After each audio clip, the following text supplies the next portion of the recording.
যার ব্রেন পচে গেছে সে যদি এখন চিন্তা করে যে ভাই আমার ব্রেন তো শেষ, আফসোস, মন খারাপ, ব্রেন আরো পচতে থাকবে, তাহলে এই পচা ব্রেনকে পরিষ্কার করবো কি করে?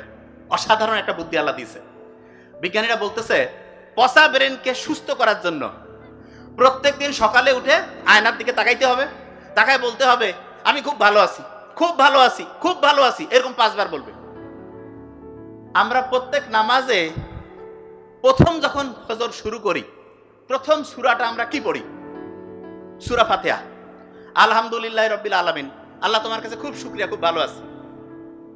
4 রাকাত নামাজে 4 বার, জোহরে 10 বার, আসরে 4 বার, মিনিমাম করে বলছি, মাগরিবে 5 বার, এশায় 9 বার। বিজ্ঞানীরা বলতেছে 5 বার বলো, আয়নার দিকে তাকায়। আমরা আল্লাহর দিকে তাকায় প্রত্যেক নামাজে প্রত্যেকবার বলতেছি আল্লাহ খুব ভালো আছি, খুব ভালো রাখছো তুমি। এবং এইটা যদি আমি মনে মনে বিশ্বাস করি, এবং যখন আল্লাহকে আমি বলছি এই কথা, এটা যদি আমি মনের মধ্যে বিশ্বাস করি এবং মুখে যা বলছি এটা আমার মনের মধ্যে আমি শতভাগ হচ্ছে একাগ্রতার সাথে চিন্তা করি, পচা ব্রেইন আস্তে আস্তে ভালো হইতে থাকবে। তার মানে যে কেউ যদি তার পচা ব্রেইনকে ভালো করতে চায়, তাহলে তার প্রথম কাজ ঘুম থেকে উঠেই, এটা কিন্তু ধরবো ইম্পর্টেন্ট, ঘুম থেকে উঠে আলহামদুলিল্লাহ, শুকর আলহামদুলিল্লাহ, উঠেই তার সাথে একটা কাজ করতে হবে, ধরবো খুব ইম্পর্টেন্ট। সেটা কি? যে যে অবস্থায় আছে, কেউ শুয়ে থাকতে পারি, বসে থাকতে পারি, বুক ভরে শ্বাস নিতে হবে। যে ভাই শ্বাস নিলে ফির আবার কি লাভ? আমাদের যে মাথা থেকে শুরু করে গোটাল বডিটা, এটা চলে যেই জ্বালানি দিয়া, তার নাম হচ্ছে অক্সিজেন। 1 নম্বর, অক্সিজেন হচ্ছে ওই যে গাড়ি চলার জন্য যেমন পেট্রোল ডিজেল লাগে, আমার গোটাল বডিটা এবং তার হেড অফিস ব্রেইন চলে হচ্ছে অক্সিজেন দিয়া। অক্সিজেন যত আমি বুক ভরে নিব, পিওর অক্সিজেন যাবে। নেই একটু ভালো লাগবে? নেই না কেন? এইরকম করে প্রত্যেক দিন সকালে উঠে 5 থেকে 7 বার, 10 বার, 15 বার, যত খুশি, টাকা লাগবে না, কিছু নাই, সব জায়গায় পিওর অক্সিজেন গেল, ব্রেন চাঙ্গা হয়ে গেল।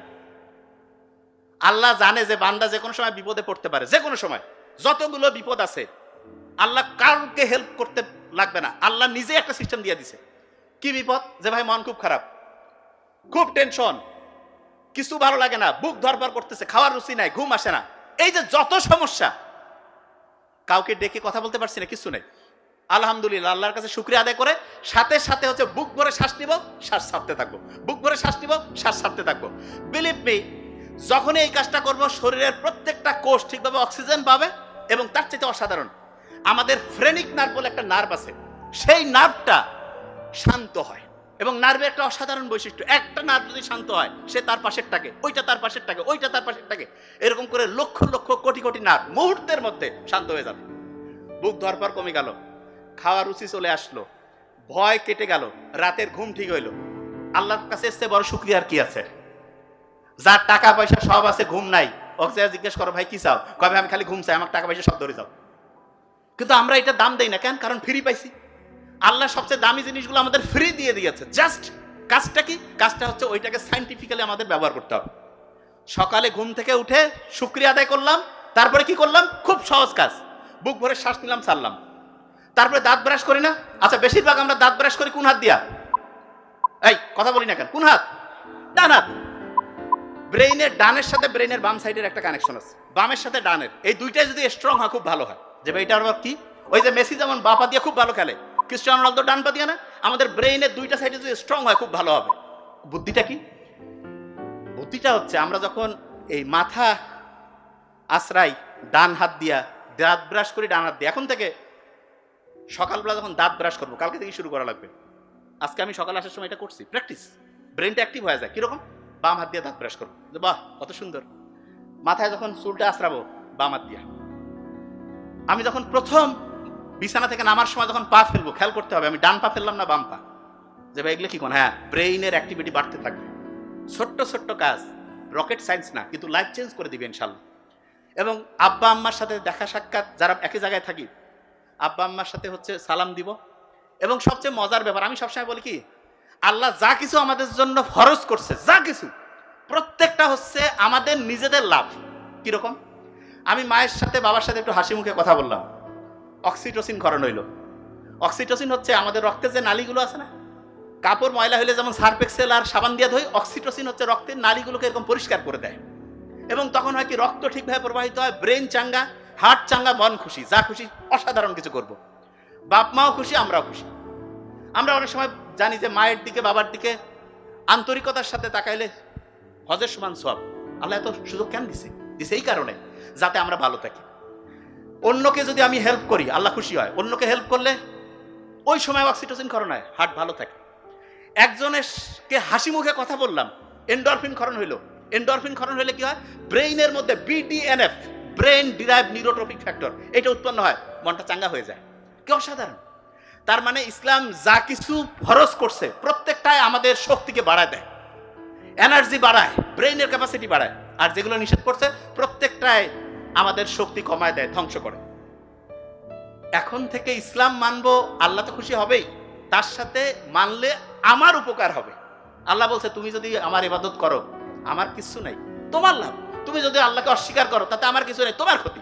তার মানে যা কিছু ভালো যা কিছু খারাপ এগুলো আল্লাহ আমার ভালোর জন্য ফরজ করছে করাটা, যেটা খারাপ সেইটাকে আমাকে জন্য নিষিদ্ধ করছে। ওই যে ঘটনায় ফিরে যেতে চাই, বিখ্যাত অ্যাস্ট্রোলজার যে জ্যোতিষী ছোট্ট বালককে বলছিল না যে সারা দুনিয়া জয় করবে, তখন ওই টিচারকে যে সেট করলো, সেই টিচার ওনার নাম হচ্ছে অ্যারিস্টটল। কি নাম? আর ছোট্ট বালক যে, তার নাম ছিল আলেকজান্ডার দ্য গ্রেট। ওই টিচার তাকে 3টা বুদ্ধি দিছে। তার মধ্যে প্রথম যেটা, সেটা বলছে যে শত্রুকে কখনো ছোট করে দেখবা না, শত্রুকে কখনো খুব বড় করে ভয় পাবা না। এটা ফার্স্ট লেসন ছিল।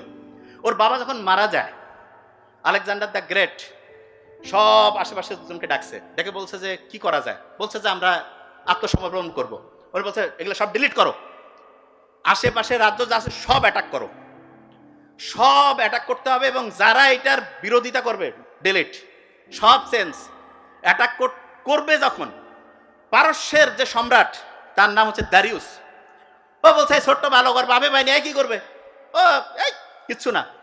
কিন্তু ওই এমন সাহসিকতার সাথে অ্যাটাক করছে, গোটাল রাজ্য তছনছ করে জয় লাভ করে ফেলছে। জয়লাভ করার পরে অ্যারিস্টটল তাকে যে দ্বিতীয় শিক্ষা দিয়েছিল সেটা সে কাজে লাগাইছে। দ্বিতীয় শিক্ষা কি? যা কিছু করবা সততার সাথে করবা, সব সময় সৎ থাকবা। যা কিছু ওই এলাকার ছিল সবগুলো সততার সাথে সে সবাইকে ভাগ করে দিছে। এই যে আমাদের যে নতুন বাংলাদেশ আসছে, সব যদি সততার সাথে হয় অসাধারণ হবে। আজ খোসর মাসর করে আগে ইতিহাস আবার আসবে, বারবার নতুন করে ইতিহাস হবে, মাঝখানে কষ্ট হবে। তো যে জিনিসটা বলছিলাম, সবাইকে যখন দিল, রাজ্যের সবাই তো মহা খুশি যে এরকম সৎ লোক, আমরা একজনের জীবন দিয়ে দিব। এরপরে উনি হচ্ছে যে একটার পর একটা রাজ্য দখল করা শুরু করলো। আমাদের এই পাক ভারত উপমহাদেশের এখানে আসার পরে তিনি এক ছোট্ট বলা যেতে পারে রাজার সাথে ফাইট করতে গিয়া উনি একটা ভুল করে ফেলছে। ভুলটা কি? অ্যারিস্টটল তাকে বলছিল যে কাউকে ছোট করে দেখবা না। তা চিন্তা করছে এত বড় বড় পারস্য হারাই ফেলছে, এরে কি করবে। তাই এই ছোট্ট করে দেখতে গিয়া দেখছে যে ওই পুরু নামে যে রাজা, সে হচ্ছে যে এমন প্রতিরোধ করছে যে হেরেই যেতে ধরছিল। শেষে আলেকজান্ডারের অসাধারণ মস্তিষ্ককে কাজে লাগিয়ে সে হচ্ছে পুরুকে হারাই ফেলছে। হারার পরে পুরুর সাথে আলেকজান্ডার 1 to 1 পুরুকে বলতেছে যে তুমি তো আমার খুব খোসর মসর করছো, আর কি চাও তুমি আমার কাছে, কেমন ব্যবহার চাও?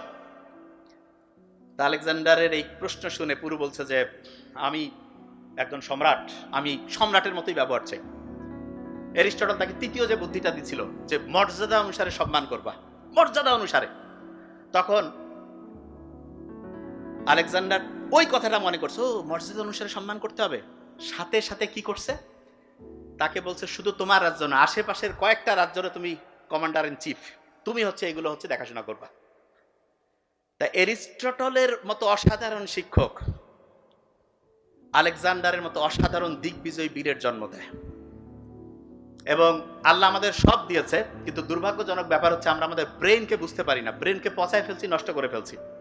এবং এই ব্রেনটাকে যদি আমরা ঠিকভাবে কাজে লাগাই, সামনের যে জীবনটা হবে আমাদের, আমি সবাইকে বলবো যে আল্লাহর সাথে কানেক্টেড থাকি। আর ফ্যামিলি, আব্বা আম্মা ভাই বোন, এই বড় ফ্যামিলির যে ধারণা, এটাই সবচেয়ে ভালো ধারণা। সবাইকে হচ্ছে পারস্পরিক সহযোগিতা, সবার সাথে ভালো আচরণ, এইটা যদি আমরা করি এবং ইসলামের যে মূল্যবোধ আছে এইটা যদি মানি, বিলিভ মি, অসাধারণ কিছু করার ক্ষমতা আল্লাহ প্রত্যেকের মধ্যে দিয়েছে। Thank you so much. আসসালামু আলাইকুম।